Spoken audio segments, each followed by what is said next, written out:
Vision Roofing Services Limited, 27 St James House on St James Road in Clitheroe. Lovely area, lovely roof. We've just been inspecting the flat roof, the leaded flat roof to the peak of the property. We actually have 3 chimneys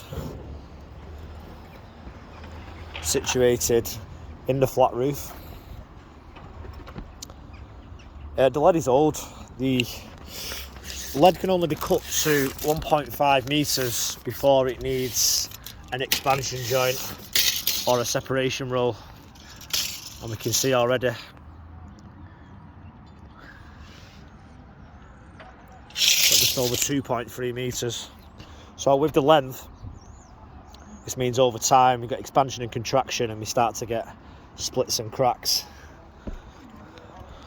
We can see this more obviously in this area, which is the exact area in which we was looking at inside the loft directly below.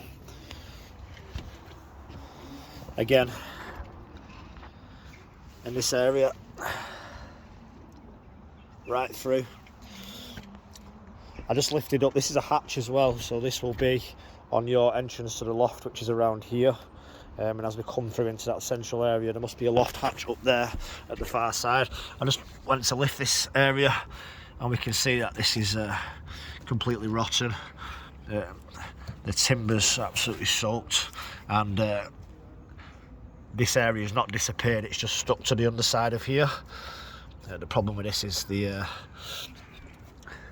way they did the edges here. They didn't weld it, so we've got splits and cracks on the corners where it's just been bent round, and we've got the nails going through which are rusted, so that's why this area's depreciated.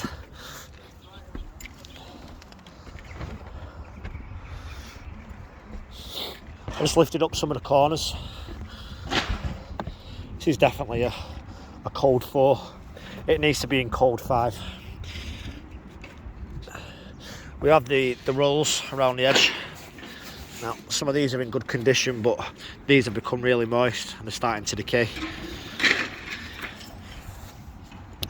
This area just lifted very easily because we've got this split already that was here right through, so just allows me to lift the lead right up, and we can see the majority of the timber looks in good condition, but obviously the area where it's split, this is decaying badly. This area over here in good condition.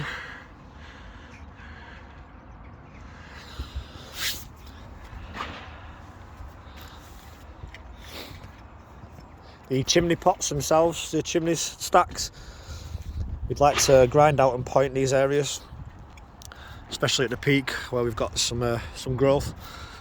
Life is breeding for the pots at the top. I mean, this is split the flanging. We'd like to do the same method, sand, cement and stone to create concrete for a solid concrete flange on the top. We don't like to go over the work and just hide it. So we have to remove this entire section, reset the pots, and sand, cement and stone for a similar concrete flange. We just bring ours right up to the edge.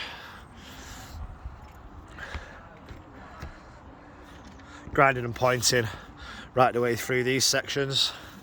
And we like to put like a fillet on this edge, so like a triangle section along here, which when the water comes down, then it won't sit against here, it will run off. We can also spray with Storm Seal upon completion, and this will just protect the stone and the mortar work. Okay.